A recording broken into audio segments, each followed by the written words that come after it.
오늘은 우리 홍은기 선생님이 이제 됐네요. 강원도 합격을 했고요.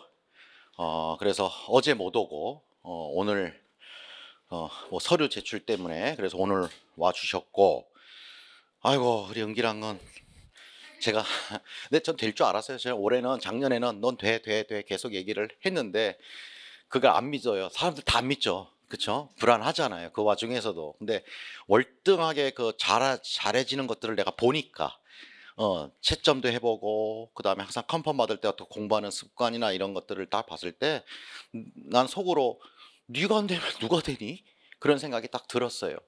그래서 뭐 됐다고 연락 왔을 때도 뭐 기쁨 별로 없었어요. 의외로 알아 너 되지 뭐 이런 생각했었고, 정말 2차도 저랑 같이 우리 정말 열심히 해줬고, 그러니까 뭘 열심히 하는 사람은 요때는 열심히 하고 요거는 안 하는 게 아니라 다 열심히 하더라고. 그게 가장 중요한 것 같아. 그리고 오늘도 사실 더 우리 황선희 선생님이 경기도 와줘야 되는데 어저께 문자가 와서 그냥 한번 제가 읽을게요. 선생님 늦은 시간이라 문자 먼저 남깁니다. 유유. 제가 신설교로 발령 나서 좀 전에 교감 선생님께 전화 왔는데 내일 오전 11시까지 오라고 하셔서 내일 합격자 발표회가 어렵게 되었습니다. 발령이 평택이어서 학교 방문했다가 노량진 가면 한참 늦을 것 같아요. 일주일 내에 카페 통해서 전하고 싶은 말들을 정리해서 올려도 될까요? 물음표 2개. 그래서 제가 그래 잘 준비하고 공부하는 친구들에게 선한 영향력 많이. 웃음. 네 선생님 감사합니다. 항상 겸손하고 선한 사람이 될 것을 잊지 않을게요. 좋은 밤 되세요. 이렇게 주고받았어요. 그래서 나중에라도 기회가 되면 또 다시 뭐 오겠다는 사람이 너무 많은데 사실 이번에 제가 5명으로 좀 잘랐거든요. 잘라가지고 너무 많이 하는 것도 그래서 시간 될 때 또 뭐 5월 때도 있고 보통 스승인 할 때 또 많이 와요 저한테. 그때 와서 꼭 합격 수기 안 하더라도 같이 공부했던 친구들 격려하러 보고 싶다고 열심히 하는지 오기도 하고, 그래서 계속 여러분들에게 동기부여할 수 있는 것들을 제가 자꾸만 직강생분들에게는 자꾸 주고, 또 필요한 것들이 있으면 인강생분들에게도 도움을 주려고 할 테니까 그거는 계속 이제 좀 봐주시고, 일단 오늘 또 어려운 걸음 한 우리 홍욱기 선생님 한번 어떻게 공부를 했는지 좀 리얼로 저랑 뭐 저의 합격 수기는 저는 그래요. 나중에 뭐 원고를 주고 질문을 먼저 줘서 이런 대답을 요구하도록 보통 그렇게들 한대요. 얘기를 들어보니까. 근데 저는 항상 제일 먼저 빨리 합격하는 사람이 있으면 리얼로 하자.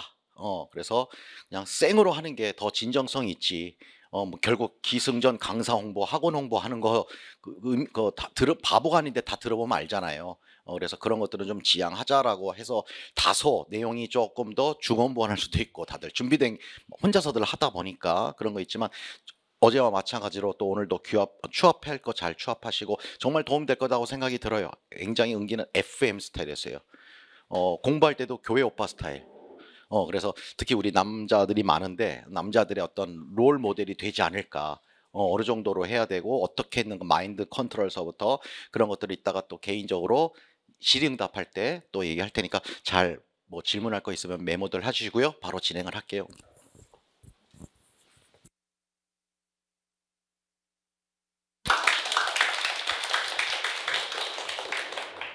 네, 생각보다 이 자리에 서는 게 많은 용기가 필요한 것 같습니다. 제가 작년 이맘때쯤에 합격자 설명회를 들을 때 그렇게 유쾌하지는 않더라고요. 왜냐하면 제가 1차 탈락했을 때 그 멘탈도 회복도 안 되고, 또 솔직히 내가 합격한 것도 아니니까. 근데 그럼에도 불구하고 나는 올해 합격할 거다.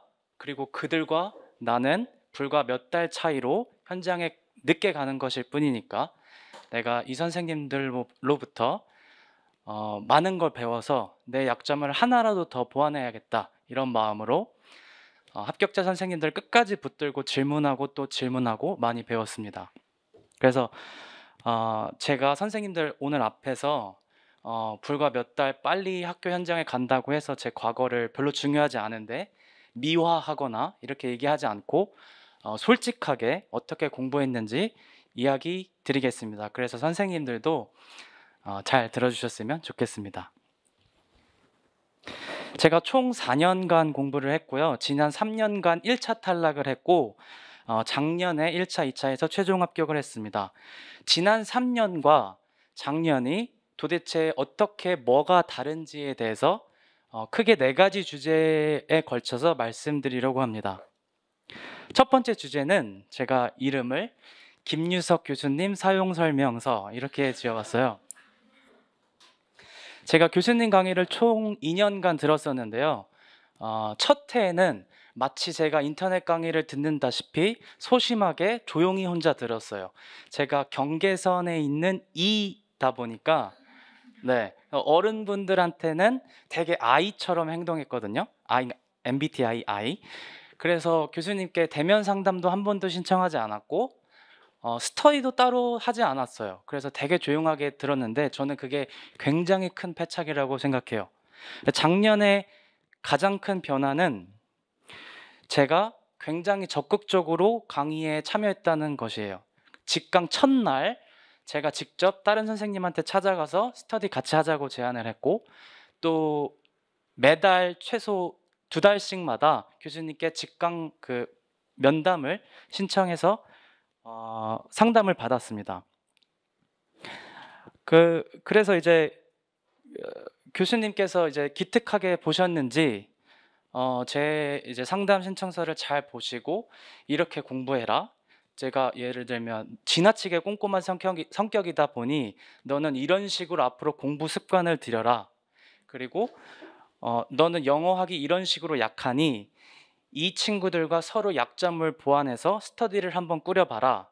그리고 그 와중에서도 전화 주셔서 이러한 과정에서 문제점이 있으니 이런 식으로 한번 해보렴 이렇게 조언을 계속 주셨어요.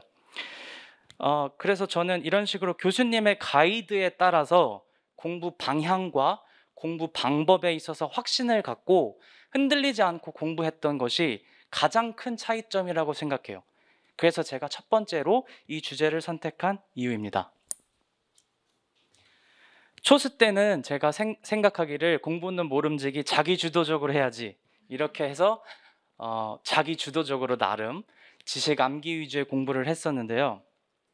저와 같은 시행착오를 겪지 않으시고 남이 아닌 내가 합격하기 위해서 어떤 공부를 해야 하는지 맞춤형으로 교수님께 진단을 받고 또 처방을 받으셔서 시행착오 겪지 않고 공부를 하셨으면 합니다. 그게 가장 큰 차이점이라고 생각합니다. 두 번째 주제는 당락을 결정짓는 순간 이렇게 지어봤어요. 선생님들 축구 경기에서 가장 득실이 많이 나는 시간대 혹시 아시나요?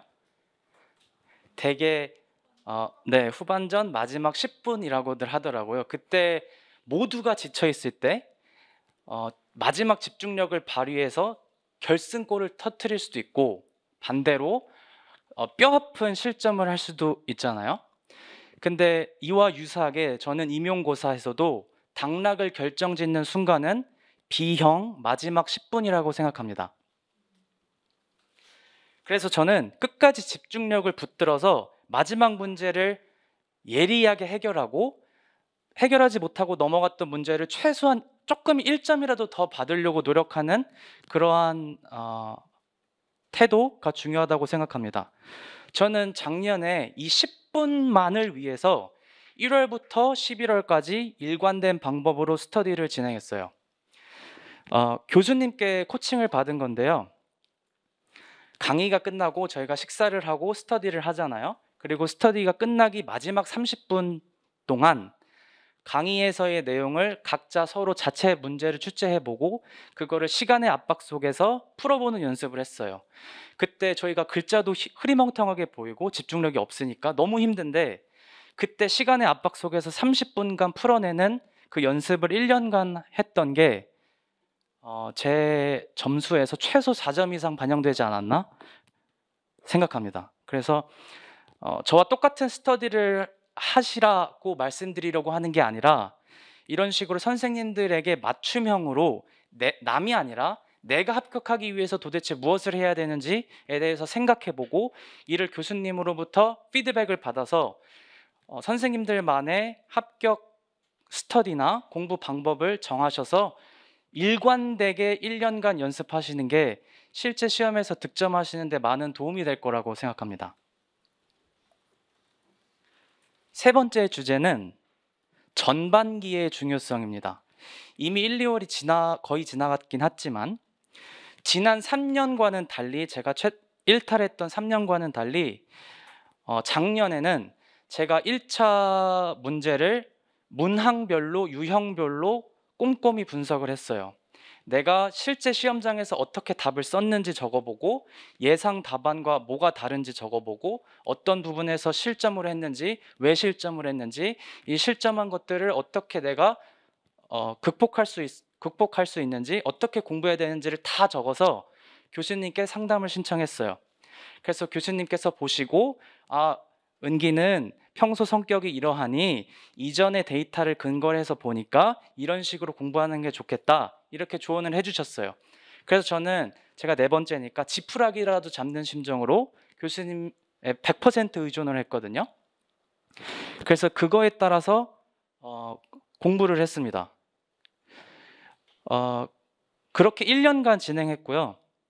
그럼에도 불구하고 그 리스트에 있던 제 약점들의 약 절반가량이 실제 시험에서 또 드러나더라고요.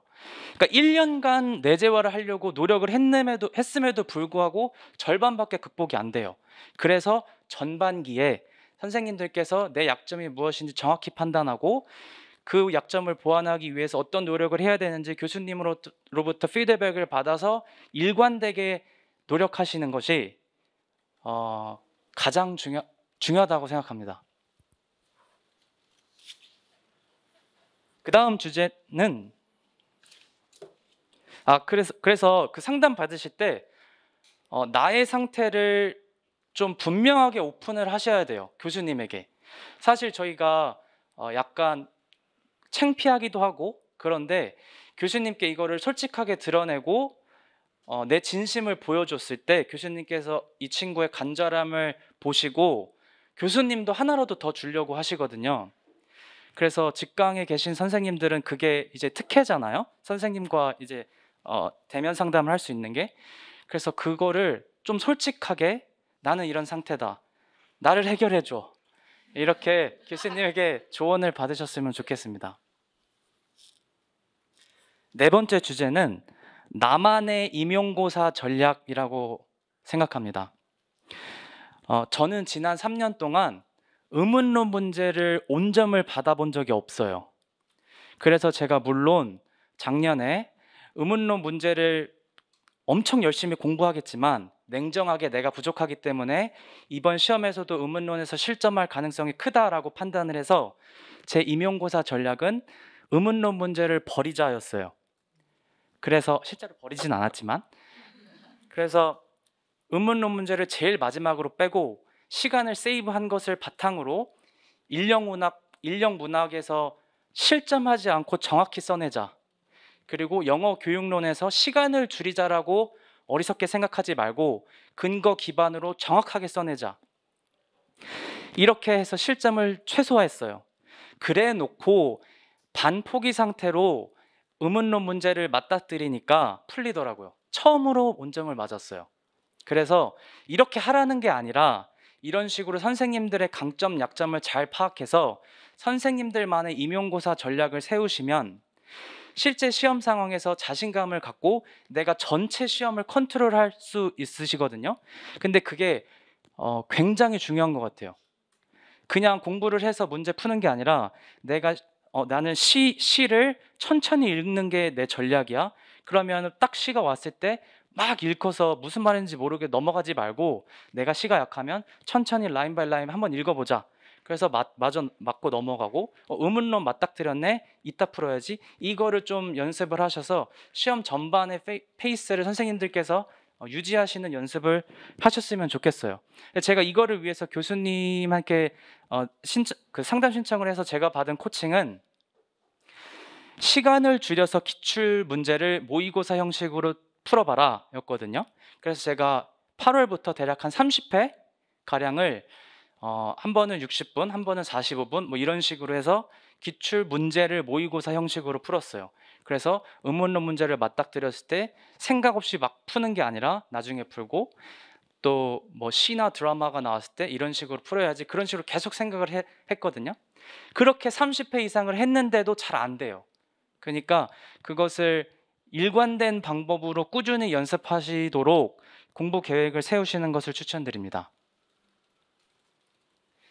이렇게 빨리 끝나는 것 같지? 그러니까 제가 이렇게 크게 이렇게 네 가지 주제로 제가 지난 3년간과 작년과 어떤 차이점이 있었는지, 뭐가 가장 중요했는지, 정말 중요한 것들만 네 가지 주제로 말씀드린 거예요. 그래서 제가 아까 말씀드렸다시피 문제풀이 전략이나 제가 교수님 강의 커리큘럼별로 어떤 식으로 스터디를 했고 공부를 했는지에 관한 자료들은 제가 만들었으니까 이따가 여기 오신 선생님분들은 같이 보시면 되고, 또 못 오신 분들을 위해서 제가 그 교수님 카페에다가 추후에 업로드하도록 하겠습니다. 추가적으로 영어 교육론과 영어학에 대해서 간략히 말씀드리도록 하겠습니다. 영어 교육론 문항에서 고득점을 하기 위해서 필요한 능력은 저는 두 가지라고 생각하거든요. 영어 교육론 문항에서. 첫 번째는 빠른 독해 능력, 뻔할 수 있지만 빠른 독해 능력이라고 생각하고, 두 번째는 근거 기반의 사고 과정이라고 생각을 해요. 근데 저희가 빠른 독해 능력은 파워 리딩 스킬스에서 연습을 하잖아요. 근데 이미 지나갔으니까 파워 리딩 스킬스를 복습하실 때 목표를 나는 빠른 독해로 하겠다 잡으시고, 토픽의 문단을 읽자마자 토픽이 뭐지? 서포팅 디테일스가 몇 개지? 그래서 결론적으로 메인 아이디어가 뭐지를 쭉 읽고 한 번에 드러날 수 있도록 빠른 독해를 연습하셨으면 좋겠습니다. 그리고 근거 기반의 사고 과정은 결정적으로 5, 6월 기출 분석 때 저희가 연습할 수 있거든요. 그 전에 하시면 좋겠지만, 그래서 기출 문제를 어떻게 접근해야 되는지도 배우지만, 근거 기반으로 정확히 왜 예를 써야 되는지, 예를 어떻게 써야 되는지 교수님께서 계속 팁을 주세요. 그래서 그거를 기반으로 근거 기반의 사고 과정을 연습하신다면, 이 두 가지를 연습하시면서 올해 영어 교육론 문제를 다시 들여다보시면, 이게 그냥 뭐 원서를 읽고 책을 암기한다고 푸는 게 절대 아니구나. 이 능력을 길러야만 내가 합격자들이 풀어내는 시간 안에, 그 시간 안에 정확하게 답을 써낼 수 있구나라고 느끼실 수 있을 것이라고 생각합니다. 그 다음에 이제 영어학 관련해서는 제가 생각했을 때 고득점하기 위한 필요한 능력 두 가지는, 첫 번째는 영어학 문제에서 문단별로 상정된 문제 상황을 정확하게 이해하는 능력이라고 생각해요. 두 번째는 영어 문장 자체에 대해서 민감도가 높아야 된다고 생각합니다. 그래서 제가 먼저 말씀드린 능력에 대해서 어떻게 공부하시면 좋겠는지 말씀드리겠습니다.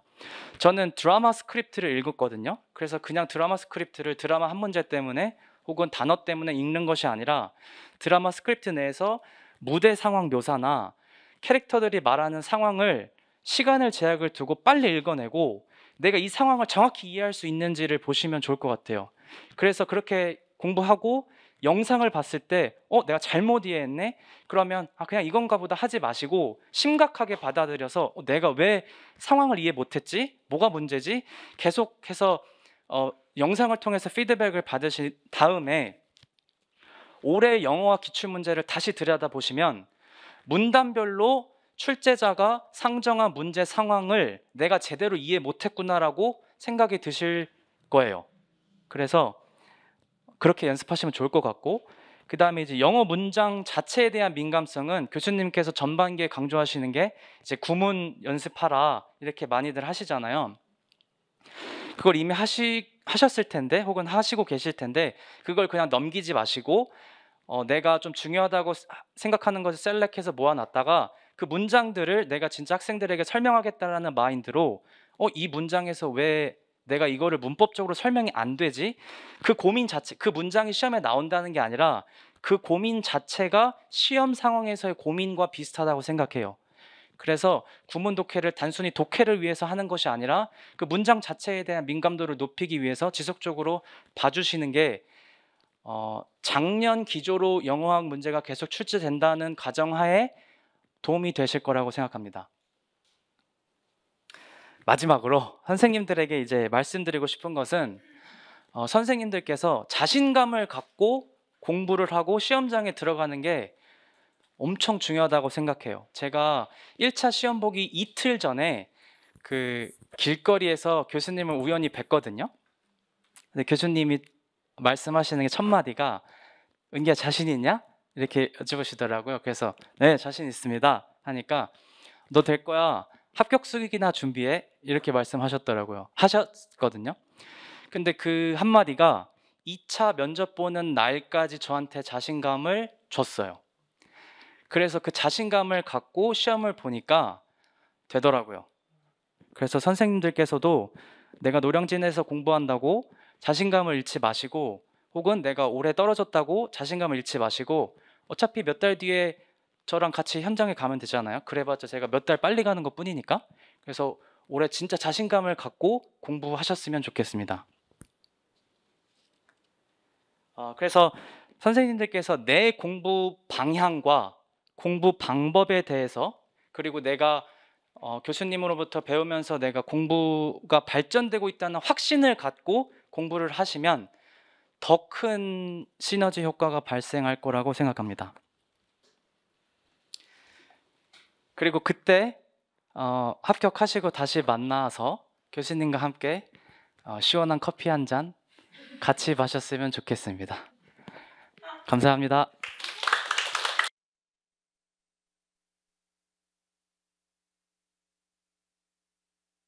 것 같아요. 점수가 몇 점이었죠? 84.33. 84.33. 그 다음에 2차는 88.15. 88.15. 지금은 다들 1차에 관심이 있을 테니까 2차 준비 어떻게 했었다, 또는 핵심적으로 이번에 2차는 어떤 것 같았다. 한번 2차. 2차는요, 제가 생각했을 때 이미 교사를 뽑는다는 인상이 강했어요. 그래서 내가 이렇게 엄청 힘들게 줄 거야. 근데 그냥 대충 보고 그냥 네가 원래 하던 수업을 보여줘 볼래? 이런 인상이 강했어요. 그래서 디렉션이 되게 짜임새 있지 않고 그냥 이런 걸 해라 이런 것만 있었거든요, 제 인상은. 그래서 그거를 그냥 내가 평소에 제가 4년 연습했잖아요, 그래도. 그래서 그 평소 연습했던 거에 그냥 녹여서 그냥 했다는 느낌? 그래서 선생님들께서 뭐 시험에서도 수업 지도한 포맷으로 임용고사를 내기도 하고 그러잖아요. 그래서 그냥 쉬실 때 그냥 교과서 지도안도 한번 보시고, 나는 이거 이렇게 가르칠 텐데, 이렇게 평소에 생각하시는 부분들이 수업 실현에서는 굉장히 크게 작용할 거라고 생각해요.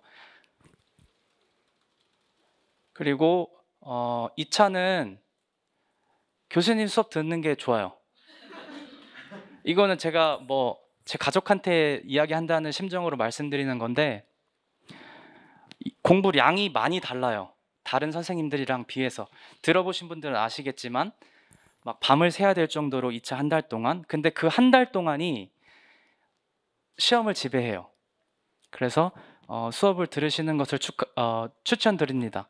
많이 알려주시는 것 때문에 그런 게 아니라 모여서 교수님의 가이드를 들으면서 이 정도 공부량을 했더니 합격했더라 라는 것을 듣고 내가 직접 눈으로 보고 공부하니까 저의 동기도 계속 부여되더라고요. 감사합니다.